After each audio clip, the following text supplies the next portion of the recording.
పడ్డా ఏం అనుకున్నా ఈ జన్మలో ఈ తరంలో నాకు ఆయనకు సేవ చేసే భాగ్యం కలిగింది.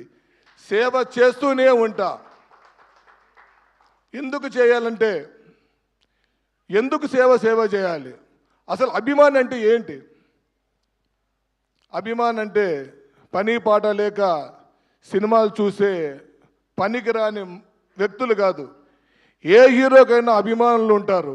ప్రతి హీరో వాళ్ళకి ఏదో ఒక కోణం నచ్చింటేనే, సినిమా హీరోలకే కాదు ఎవరికైనా అభిమానులు ఉంటారు. ఎవరి వృత్తిలో వాళ్ళకి అభిమానులు ఉంటారు.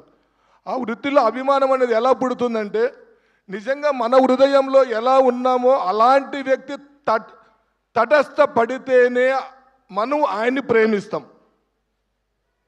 అభిమానులు ఎవరినైనా అడగండి, ఆయన కనిపిస్తే ఆటోమేటిక్గా జై బాలయ్య అంటారు. ఎక్కడి నుంచి వచ్చింది అది? అంటే బాలకృష్ణ గారి గురించి మేము ఎందుకు బాలకృష్ణ గారిని ఇంతగా అభిమానిస్తున్నామంటే, సొసైటీలో మేము ఎలా ఉండాలి, ఎలా బ్రతకాలి, మనిషి అనేవాడు ఎలా ఉండాలి, ఆయనతో గడిపే ఒక్క నిమిషం ప్రతి వ్యక్తికి 50 ఏళ్ళ ఆయుష్నిస్తుంది. అంత గొప్ప వ్యక్తిత్వం ఉన్న వ్యక్తి. ఒక మనిషి 1 గంట కష్టపడితే 5 గంటలు రెస్ట్ తీసుకుంటున్నాడు. ఒక మనిషి ఆఫీస్కి వెళ్ళి 4 గంటలు కష్టపడితే 3 రోజులు రెస్ట్ తీసుకుంటున్నాడు. ఒక్క మనిషి 24 గంటల్లో 5 రంగాల్లో ప్రతి రంగంలోనూ 5 గంటలు 20 గంటలు కష్టపడుతున్నవాడు ఈ జనరేషన్లో ఏ రాష్ట్రంలో అయినా ఏ స్టేట్లోనైనా ఉంటే ఆ ఎగ్జాంపుల్గా చెప్తే ప్రెస్ మీట్లో నేను కూర్చొని వాదిస్తా. అంత గొప్ప సేవలు చేస్తున్నాడు. తనకు నచ్చినట్టు బతుకుతున్నాడు. తనకి నచ్చినట్లు ఉంటున్నాడు. నిస్వార్థం, స్వార్థం ఎరుగని మహోన్నత వ్యక్తి. పదవులు ఆశించలే. నందమూరి తారక రామారావు గారు దట్ గ్రేట్ లెజెండ్ బిడ్డ. సామాన్య వ్యక్తుల వల్లే రోడ్డు మీద ఎక్కడ టీ కనిపించినా బండి ఆపుతాడు, ఎక్కడ వెహికల్ కనిపించినా అక్కడ టిఫిన్ చేస్తాడు, ఎక్కడ అభిమాని కనిపించినా వాళ్ళ ఇంటికి వెళ్తాడు. ఏ అభిమాని పుట్టినరోజు వేడుకలు జరిగినా, సమస్య వచ్చినా ఏం జరుగుందని తెలుసుకుంటారు. ఫోన్ చేసి స్వయాన మాట్లాడతాడు. ఇలాంటి వ్యక్తి ఎవరైనా ఏ రంగంలోనైనా అభిమానించే వాళ్ళని అభిమానిస్తున్నారా? ఆయన మమ్మల్ని అలా అభిమానిస్తున్నాడు కాబట్టే ఇలాంటి పాటలు పుట్టుకొస్తాయి.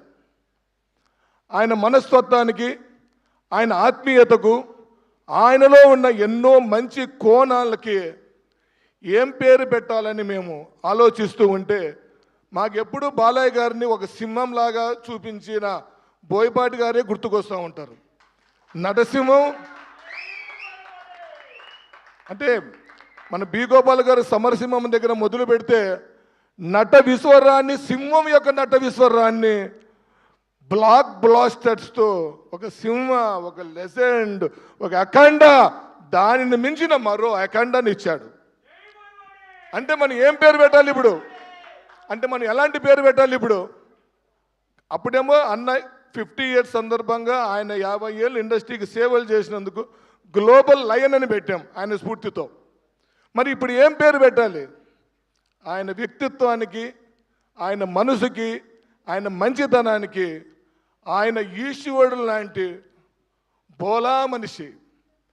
అలాంటి బోలా మనిషి మన కళ్ళ ఎదుట ఉన్నాడు కాబట్టి ఆ జై బాలయ్యకి మేము ఈరోజు బోలా బాలయ్య అని పేరు నామకరణం చేశాం. ఈరోజు ఈ పాట ఇంత సక్సెస్ కావడానికి ఒకటే, ఈ క్రెడిట్ మొత్తం లిరిక్ రైటర్ అమిలినేని దివాకర్. ఎందుకంటే నన్ను భరించడం అనేది అంత చిన్న విషయం కాదు.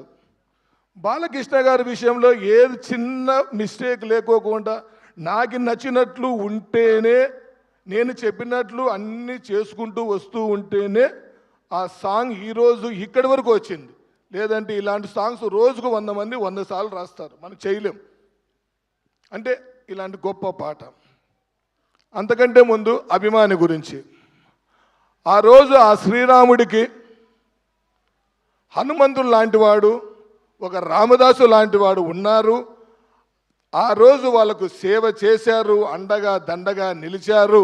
కాబట్టి ఈరోజు మనల్ని ఆరాధిస్తున్నాం. అది అభిమాని అంటే. ఈరోజు సాక్షాత్ కలియుగ దైవం శ్రీ వెంకటేశ్వర స్వామి గురించి అన్నమయ్య కీర్తనలు వింటున్నాం. ఆ అన్నమయ్య కీర్తనతో ఈరోజు మనం వెంకటేశ్వర స్వామిని